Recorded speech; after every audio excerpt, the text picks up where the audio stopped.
Hello, तो कैसे हो तुम लोग? उम्मीद है बढ़िया होगे। तो देखो, जैसा कि तुम्हें पता है अपनी सीरीज चल रही है बेस्ट ऑफ 2024। उसी का अगला वीडियो आ चुका है, टॉप 5 हारेम एनिमे ऑफ 2024। वीडियो अच्छा लगे तो लाइक कर देना और आगे भी ऐसे वीडियो देखने हैं तो चैनल को सब्सक्राइब कर लेना।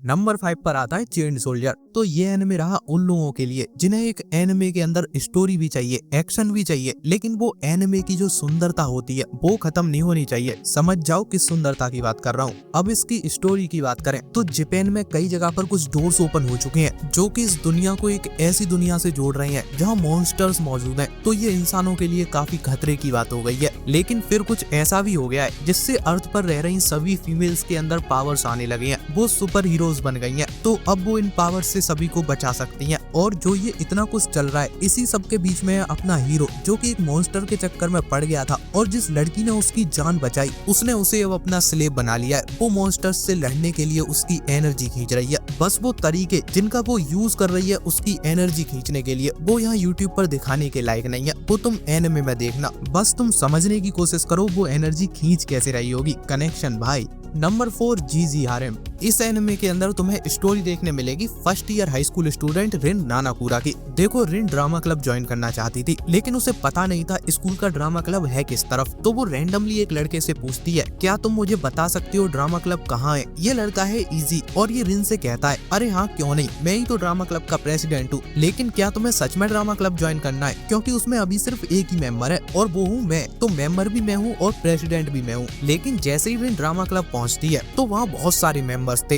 और इजी ड्रामा क्लब का प्रेसिडेंट भी नहीं था। वो बस इससे मजाक कर रहा था। जिसके बाद ये दोस्त बन जाते हैं और इजी रिन को बताता है वो अपने आसपास एक हारेम क्रिएट करना चाहता है। उसे एक एनिमे कैरेक्टर जैसी लाइफ जीनी है। जिसके बाद तुम्हें इस एनिमे में देखने मिलेगा रिन कैसे इजी के लिए हारेम क्रिएट करेगी। लेकिन सबसे जरूरी बात जो जानने वाली है, रिन इजी के लिए हारेम तो क्रिएट करती है लेकिन इजी के आसपास कई लड़कियां नहीं होती। रिन ही वो लड़की है जो इजी को खुश करने के लिए अलग अलग कैरेक्टर की एक्टिंग करती है। वो ऐसा करती है क्योंकि वो इजी को पसंद करने लगी है। तो जो बातें वो खुद नहीं बोल पाती उन्हें वो रोल प्ले करके बोल देती है। कुल मिला के ये हारेम एनिमे नहीं है बट ये हारेम एनिमे है जो अपने पास एक अलग तरह की स्टोरी रखता है। तुम इसको ट्राई कर सकते हो, इसमें अच्छी खासी कॉमेडी भी है। Number 3 the cafe terrace and it's goddesses. देखो, सबसे पहली बात, इस साल इसका सीजन 2 आया था। हाँ, इसका सीजन 2 इस साल आया था। सीजन 1 इसका पहले ही आ चुका है। मैंने इस वीडियो में इसको इसलिए ऐड कर दिया क्योंकि अगर तुमने ये पहले देखा नहीं था तो अभी देखो, काफी सही एनिमे है, मजा दिलाता है ये तुमको। अब इसकी स्टोरी की बात करें तो टोक्यो में रह रहे हयाटो कासुकावे को जब पता चला उसकी दादी की डेथ हो गई है तो उसे वापस अपने होम टाउन लौटना पड़ा उस कैफे के लिए जो उसकी दादी अपने पीछे छोड़ गई थी। वो उस कैफे की जगह पार्किंग लॉट बनाना चाहता है। लेकिन जब वो वापस लौटा तो उसे पता चलता है उसकी दादी के साथ यहाँ पर 5 लड़कियां भी रह रही हैं। तो अब अगर उसे ये कैफे तोड़ना है तो पहले उसे इन 5 लड़कियों को यहाँ से निकालना पड़ेगा। और ये लड़कियां यहाँ पर इसलिए रह रही हैं क्योंकि इनके पास रहने को कोई घर नहीं है। कुल मिला के बात ये है, हयाटो को इन्हें बाहर निकालना है और ये लड़कियां कहीं जा नहीं सकती। तो इस केस में ये 5 लड़कियां ऐसा क्या क्या कर सकती हैं जिससे ये एक लड़के से अपनी बात मनवा लें, ये तुम भी जानते हो। और अगर नहीं जानते तो बहुत ही इनोसेंट बालक हो तुम। इस एनिमे को देख लो, तुम्हें पता चल जाएगा। एक और बात, अगर इसका प्लॉट सुन के तुम्हें लग रहा है ये कोई टिपिकल सा इची जॉनरा का एनिमे है जिसमें ये 5 लड़कियां इसके साथ अजीब सी हरकतें करती फिरेंगी, तो नहीं, तुम गलत सोच रहे हो। इसमें ये 5 गॉडेसेस सिर्फ ये करने के लिए नहीं है, उनका पास्ट भी है, सपने भी है और पर्सनल लाइफ भी है। और ये सारी चीजें मिलकर इस एनिमे को एक रोमांटिक एंगल प्रोवाइड करती हैं।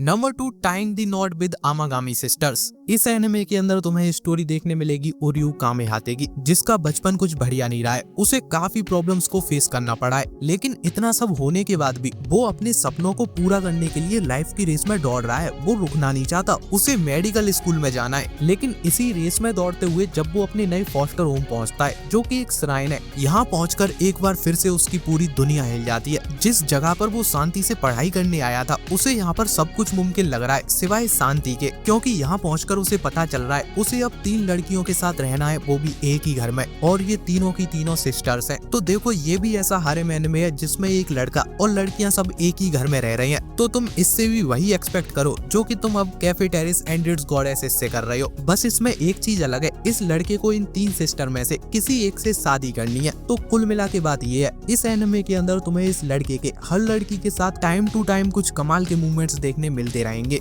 नंबर 1 पर आता है 2.5D डायमेंशनल सेडक्शन। इस एनिमे के अंदर तुम्हें स्टोरी देखने मिलेगी हाई स्कूलर मासामुने ओकुमुरा की। ओकुमुरा हाई स्कूल मांगा क्लब का प्रेसिडेंट एंड इकलौता मेंबर है। इस आदमी को 3D गर्ल्स यानी असली दुनिया की लड़कियों पर भरोसा ही नहीं है। इसके हिसाब से वो धोखेबाज होती हैं एंड तुम्हारे दिमाग की लंका लगा देती हैं। तो ये बंदा टिपिकल ओटाकू है जिसे अपने लिए एक मांगा की कैरेक्टर चाहिए, लेकिन इस बंदे की लाइफ एंड थॉट प्रोसेस एकदम से बदल जाता है जब एक जिंदा एंड 3D लड़की मांगा क्लब का डोर ओपन करते हुए इसके लाइफ में भी एंटर कर गई। इस लड़की का नाम है रिविसा और ये भी इसकी तरह ओटाकू है। इसने ये क्लब ज्वाइन किया है क्योंकि ये कॉस्प्ले करना चाहती है। कमाल की बात ये है इस लड़की को उसी कैरेक्टर का कॉस्प्ले करना है जिसके लिए ये लौंडा पागल है। ऊपर से ये लड़की चाहती है ये लौंडा इसका फोटोग्राफर बन जाए। तो अब कुल मिला के बात करूं तो ये लड़की 18+ मांगा की कैरेक्टर को ओकुमुरा के लिए एक तरह से जिंदा करने वाली है। हाँ सही सुन रहे हो तुम, जिस कैरेक्टर को ओकुमुरा पसंद करता है वो 18+ मांगा की कैरेक्टर है। तो इस एनिमे के अंदर ये लड़की क्या क्या ड्रेसेस पहनेगी और ओकुमुरा की क्या कंडीशन रहेगी उसका फोटो शूट करते हुए, वही तुम्हें इस एनिमे के अंदर देखना है। अब अगर तुम सोच रहे हो ये हारेम कहाँ है, तो देखो भाई मांगा के अंदर एक कैरेक्टर नहीं होती और भी कैरेक्टर होती हैं। उन्हें प्ले करने के लिए और भी लड़कियां आएंगी और सब 18+ परफॉर्म करेंगी। तो इस एनिमे के अंदर तुम्हें क्या सीन्स देखने मिलेंगे वो तुम मुझसे ना पूछो तो ही अच्छा है। बवाल हो जाएगा भाई, डायरेक्ट स्ट्राइक आएगी मुझ पर। इसीलिए अगर ये वीडियो पसंद आया है तो लाइक शेयर सब्सक्राइब जल्दी मिलते हैं, तब तक के लिए बाय बाय।